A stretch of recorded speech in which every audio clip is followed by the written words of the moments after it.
로마서 8장 14절로 17절까지입니다. 김영재 집사님이 하나님 말씀 봉독해 드립니다.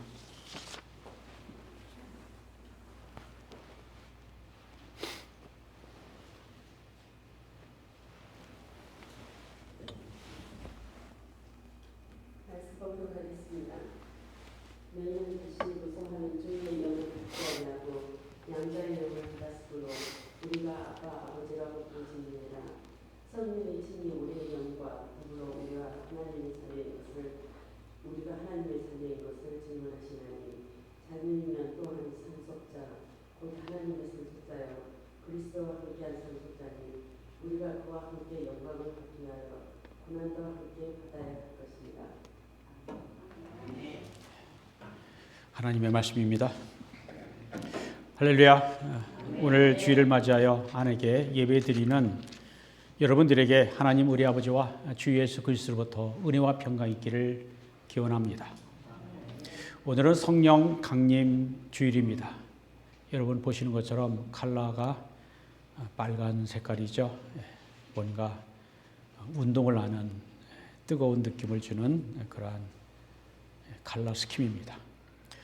예수께서 십자가에서 죽으셨다가 부활하신 후 50일이 되는 오순절에 예루살렘의 마가의 다락방에는 11사도들을 포함한 120명의 성도들이 마음을 같이하여 간절히 기도하고 있었습니다.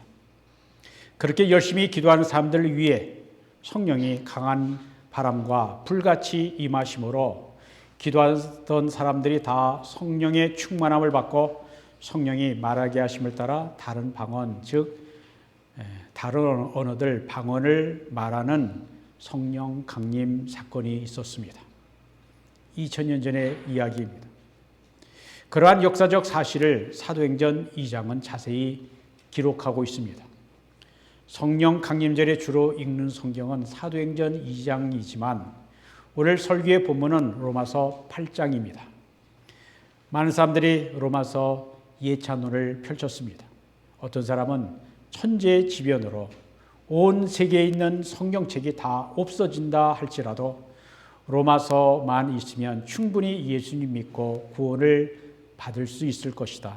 로마서가 다 남기지 않는다 해도 로마서 8장 한 장만 있으면 그것만을 보고도 충분히 구원을 받을 수 있을 거라는 말을 했습니다. 이 말은 로마서 8장은 로마서 중에 로마서요, 복음 중에 복음으로서 중요한 복음의 내용이 로마서 8장에 기록이 되어 있다라는 것입니다. 로마서는 사도 바울이 제3차 전도 여행 때 고린도에 머물면서 한 번도 직접 만나본 적이 없는 로마 성도들에게 구원은 율법을 행함으로가 아니라 오직 그리스도를 믿음으로 구원을 받는다라고 하는 이신칭의, 이신득의 Justification by Faith의 교리를 설득력 있게 논증하고 있습니다. 오늘 본문 로마서 8장 14절로 17절은 특별히 성령님의 사역을 언급하고 있습니다. 오늘 본문에서 말씀하는 세 가지 성령님의 일을 살펴보면서 은혜를 나누려고 합니다. 첫째는 성령의 인도하심입니다. 인도, 영어로 리드라라고 표현하죠. 그래서 성령 충만은 쉽게 말하면 We are led by the Spirit, 곧 성령의 지시하심을 받아 하나님이 기뻐하시는 것을 행하는 것, 그게 인도인데 인도라는 우리말이 얼마나 정확하게 전달하고 있는지 생각하지 않으면 좀 헷갈릴 수가 있다고 생각합니다. 여러분, 성령님이 무슨 일을 하십니까?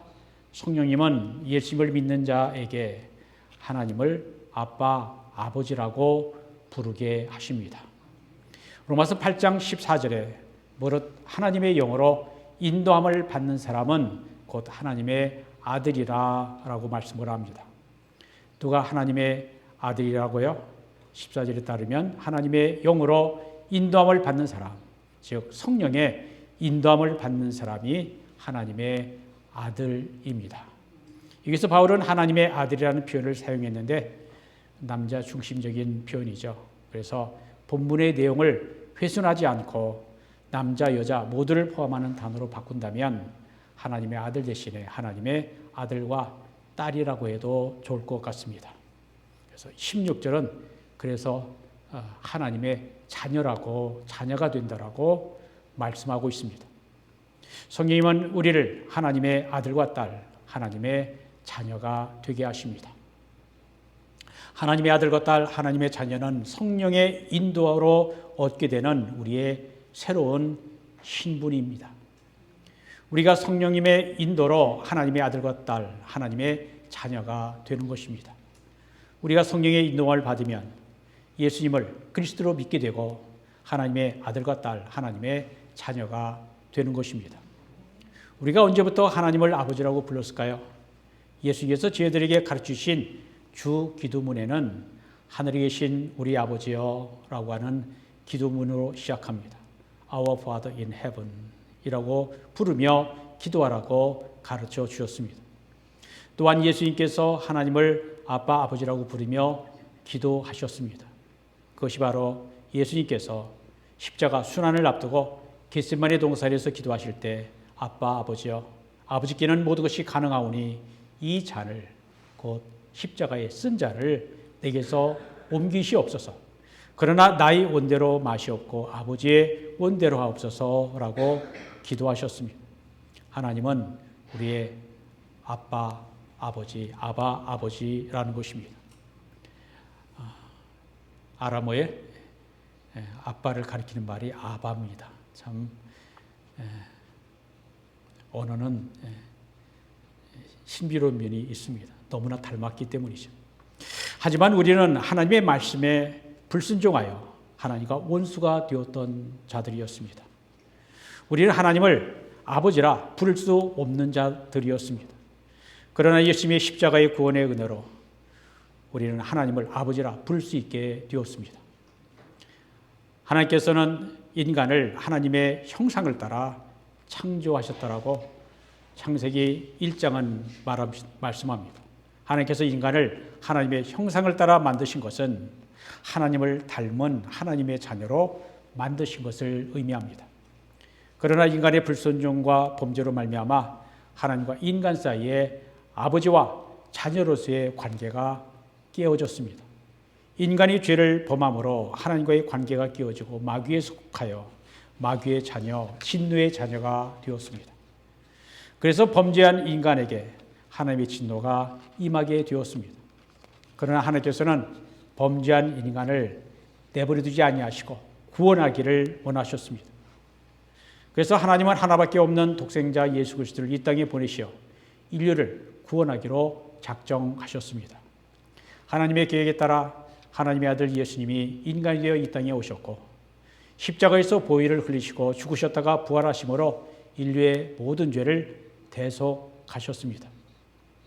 하나님이 인간을 구원하신다는 것은 죄의 사슬로부터의 해방을 의미합니다.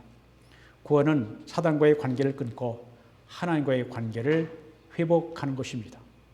우리가 예수님을 믿음으로 하나님과의 관계가 회복이 되는데 이것은 마치 부모를 멀리 떠난 자식이 부모 곁으로 돌아오는 것을 의미한다 할 것입니다. 누가복음 15장에 나오는 잃은 아들 탕자의 이야기를 생각해 보면 아버지와 아들 사이의 관계 회복이 어떤 것인가를 쉽게 이해하실 것입니다. 우리가 예수님을 믿음으로 하나님의 자녀가 됩니다. 요한복음 1장 12절을 말씀합니다. 영접하는 자, 곧 예수님을 영접하는 자는 곧 그 이름을, 예수의 이름을 믿는 자들에게는 하나님의 자녀가 되는 권세를 주었다라고 말씀합니다. 우리가 예수님을 믿음으로 하나님의 자녀가 되는데 우리가 예수님을 영접하고 믿도록 도와주시는 분이 바로 성령님이십니다. 그러나 우리가 예수님을 믿고 싶다고 해서 저절로 되는 것이 아닙니다. 우리가 예수님을 영접하기 위해서는 성령님이 도와주셔야 합니다. 고린도서 12장 3절을 말씀합니다. 성령으로 아니하고는 누구든지 예수를 주시라 할 수 없느니라. 우리가 예수님을 믿기 위해서는 반드시 성령님의 인도하심이 있어야 합니다. 로마서 8장 9절은 비슷한 말씀을 합니다. 너희 대신에 여러분으로 제가 바꿔서 읽어드립니다. 만일 여러분 속에 하나님의 성령이 거하시면 여러분은 육신에 있지 않고 성령 안에 있습니다. 누구든지 그리스도의 영 성령이 없으면 그리스도의 사람이 아닙니다. 성령의 인도하심과 도우심을 통하여 우리가 예수님을 믿게 되고 우리가 하나님의 자녀가 되는 것입니다. 우리가 하나님의 자녀로서 받는 성령의 일의 둘째는 친밀함입니다. 본문 15절에 말씀합니다. 너희는 다시 무서워하는 종의 영을 받지 아니하고 양자의 영을 받았으므로 우리가 아빠, 아버지라 부르짖느니라. 이 구절을 세부적으로 읽어드립니다. 여러분은 또다시 두려움에 빠뜨리는 종살이의 영을 받을 것이 아니라 자녀로 삼으시는 영을 받았습니다. 그래서 우리는 그 영으로 하나님을 아빠, 아버지라고 부릅니다. 하나님과 우리 사이의 친밀함이 어디에서 옵니까? 이것도 성령으로부터 오는 것입니다. 우리말 성경에 양자의 영이라고 번역을 했는데 좀 더 분명하게 한다면 아들됨의 영, 입양의 영이라 할 것입니다. 성령님이 하시는 일은 우리를 하나님의 자녀로 삼는 행위, 즉 입양이기 때문입니다. 본문에 우리가 양자라고 하니까 친아들이 아니라 그냥 고아원에서 데려다가 키운 자녀 같고 친자녀와는 다르게 차별받을 것 같고 천대받을 것 같은 생각이 들 수가 있습니다. 그러나 사실은 그렇지 않습니다. 바울이 로마서를 쓸 당시 로마 사회는 친아들보다 오히려 양자가 더 큰 고난을 가진 경우가 많았습니다.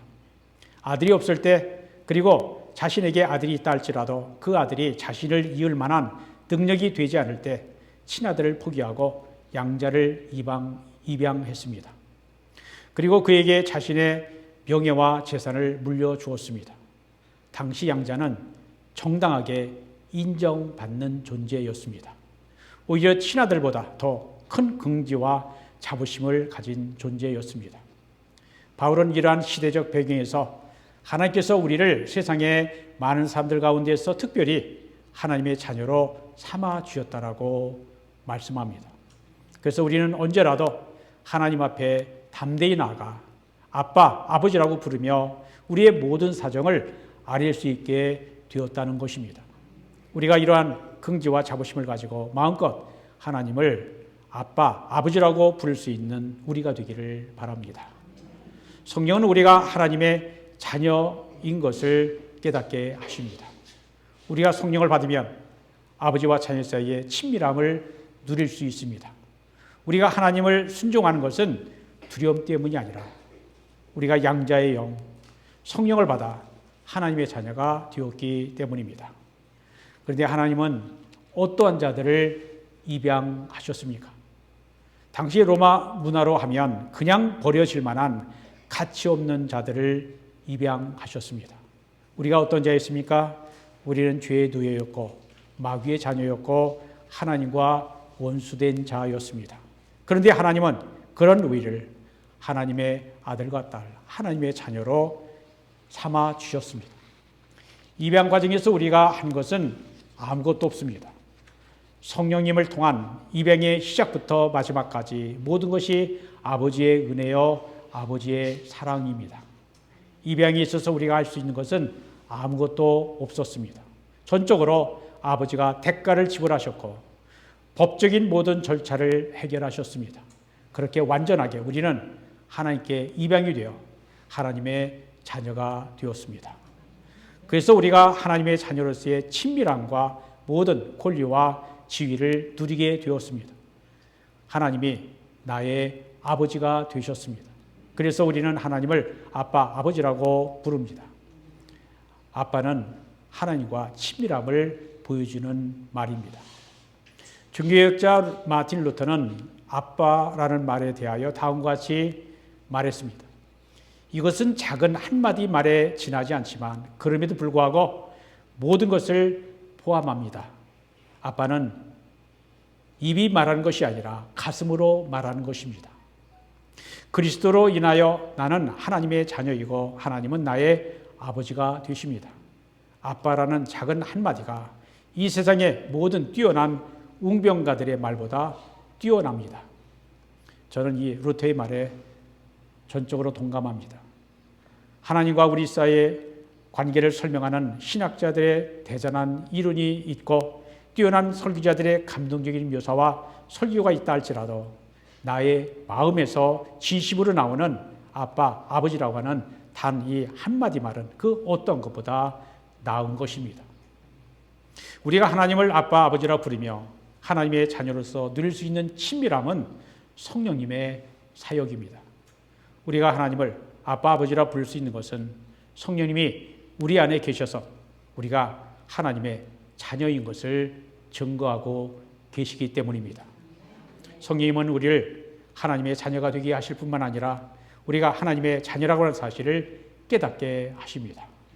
성령님이 친히 우리의 영과 더불어 우리가 하나님의 자녀인 것을 알게 하시는 것입니다.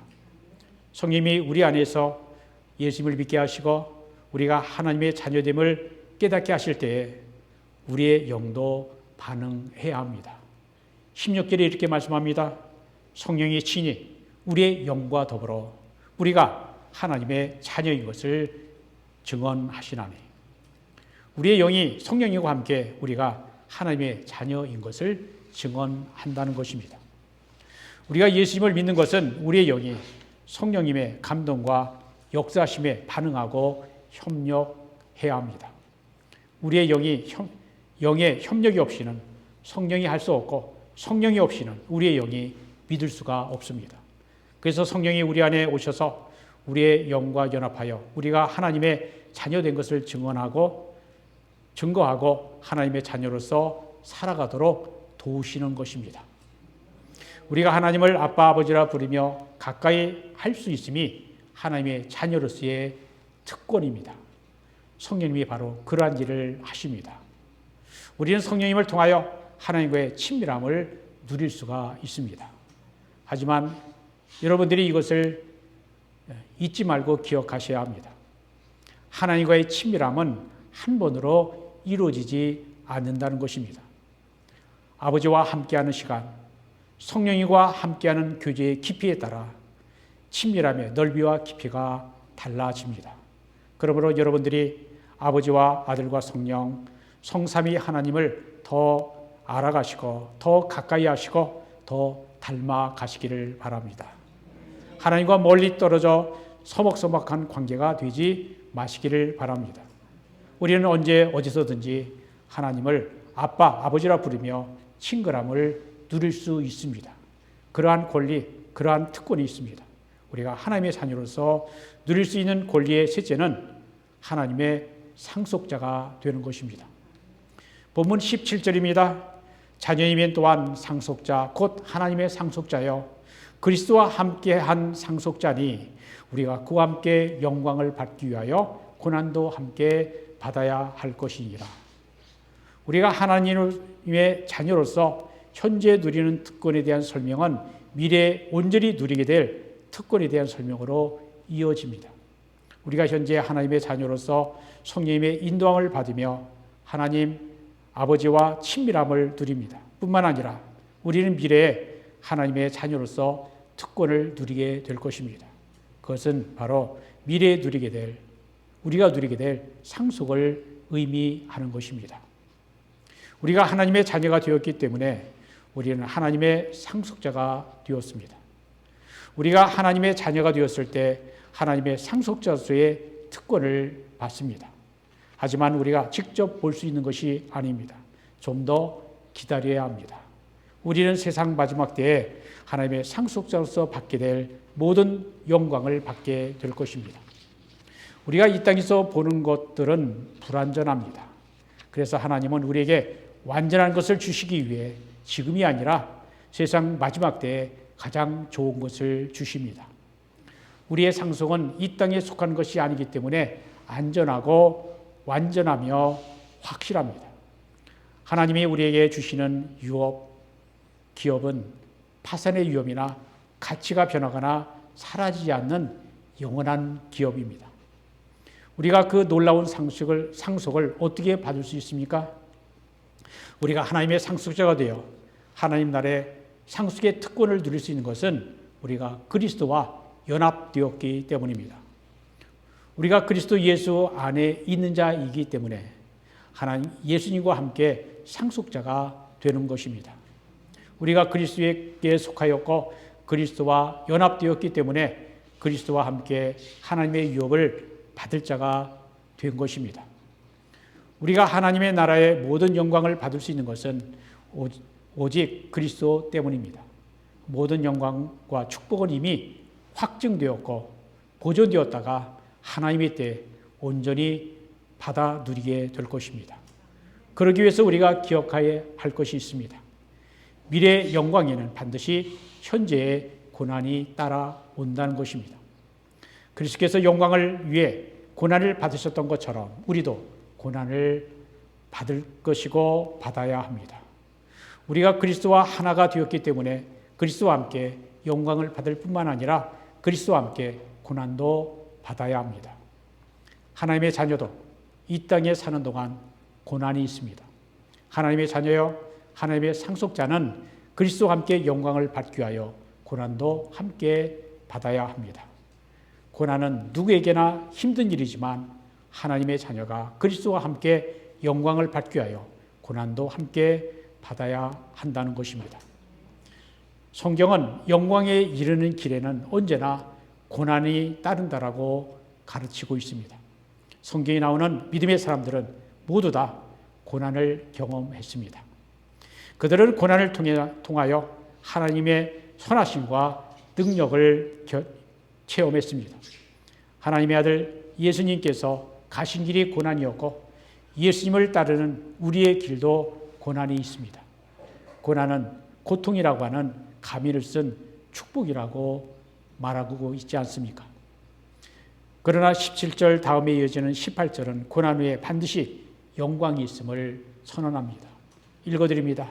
생각하건대 현재의 고난은 장차 우리에게 나타날 영광과 좋게 비교할 수 없도다. 이것이 하나님의 자녀가 이 땅에서 고난을 당할 때에 장차 받을 영광을 바라보며 소망 중에 참고 인내하는 이유가 됩니다. 베드로는 미래의 영광을 위해 현재의 고난을 도리어 즐거워하라고 권고합니다. 베드로전서 4장 13절입니다. 오히려 너희가 그리스도의 고난에 참여하는 것으로 즐거워하라. 이는 그의 영광을 나타나실 때에 너희로 즐거워하고 기뻐하게 하려 함이라. 우리가 하나님 나라 천국에서 우리가 받을 영광을 바라볼 때 우리가 현재 당하는 고난을 오히려 기뻐할 수 있다는 것입니다. 그래서 하나님의 자녀는 고난 중에도 다르게 행동할 수 있습니다. 우리가 하나님 나라에서 썩지 않고 쇠하지 않는 유업, 하나님이 우리를 위해 하늘에 간직한 것을 기대하는 것입니다. 우리가 영광을 받을 그날이 속히 오기를 기대하는 것은 우리의 소망입니다. 그리고 우리가 받게 될 모든 영광보다 더 간절히 기대하는 것은 그 어떤 것과도 바꿀 수 없는 분, 하나님 예수님입니다. 우리가 장차 하나님의 영광을 보며 우리가 사랑하는 주님을 만나게 될 것입니다. 이것이야말로 우리가 하나님의 자녀로서 그날에 누리게 될 그 어떤 영광과 축복보다 더 놀랍고 기대가 되고 우리를 설레게 하는 일입니다. 이제 오늘 말씀을 마치려고 합니다. 우리가 성령의 인도로 하나님의 자녀가 되었습니다. 우리가 하나님의 아들과 딸, 하나님의 자녀로서 특권을 누립니다. 우리의 삶을 가치 있고 아름답게 만드는 성령의 인도함을 받으며 하나님을 아빠, 아버지라 부르는 친밀함을 누리며 하나님을 가까이 할 수가 있습니다. 그리고 이 세상 마지막 날 하나님 나라를 상속하게 하시고 그 땅에서의 고난 후에 하나님의 하늘의 영광을 받게 될 것입니다. 하나님을 예수님을 기쁨으로 만나게 될 것입니다. 이것이 우리가 하나님의 자녀로서 누리는 은혜요 특권인 것입니다. 우리는 전능하시고 사랑과 긍휼이 많으신 하나님의 자녀들입니다. 우리는 모든 것을 주관하시고 다스리시는 하나님의 아들과 딸들입니다. 우리는 하나님의 택함을 받은 자이며 예수님의 피값으로 우리의 모든 죄값이 지불이 되었습니다. 성령님이 우리 안에 거하시며 일하고 계십니다. 우리는 하나님을 아빠, 아버지라 부를 수 있을 만큼 하나님과 가까운 사이입니다. 그러면 우리가 하나님의 자녀로서 이 땅에서 어떻게 살아야 하겠습니까? 우리가 하나님의 자녀로서의 품격과 긍지를 가지고 우리가 하나님의 아들과 딸이라고 하는 새로운 신분과 지위에 합당하게 살아야 하지 않겠습니까? 성령 강림절을 맞이하여 저를 하나님의 자녀로 삼아주시고 하나님을 아빠, 아버지라 부르며 친근하게 가까이 할 수 있음이 감사합니다. 그리고 제 자신을 돌아보며 회개합니다. 제가 부족하지만 하나님의 교회를 섬기는 직분을 맡겨주셨는데 이러면 안 되지, 좀 더 잘해야지, 좀 더 열심히 주님을 섬겨야지, 좀 더 주님을 위해 살아야지 제 자신을 돌아봅니다. 한 번 사는 인생을 주님과 주님의 교회를 위해 고난도 받아야지 다짐도 해봅니다. 우리가 하나님의 자녀들인데 하나님이 우리의 모든 것을 알고 계시고 주관하고 계신데 모든 일이 하나님의 선하신 손 안에 있음을 알고 믿지 않는 세상 사람들과 다르게 살아야지 않겠습니까? 힘든 일을 만났을 때 하나님이 자녀로서 하나님께 아빠 아버지라 부르며 하나님의 도우심을 구해야 하지 않겠습니까? 우리가 하나님의 자녀라고 하는 신분에 맞는 삶을 살아야지 않겠습니까? 우리 모두 하나님의 자녀로서의 신분이 얼마나 귀하고 영광스러운가를 깨닫고 예수님을 본받아 더욱 서로 사랑하고 섬김으로 하나님의 자녀답게 성령의 아름다운 열매를 맺으며 하나님께 영광을 돌리는 우리가 되기를 주님의 이름으로 간절히 축원드립니다.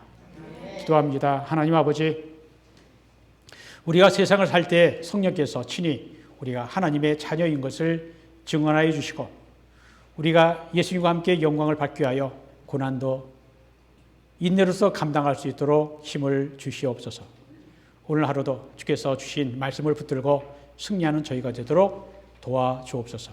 예수님의 이름으로 기도드립니다.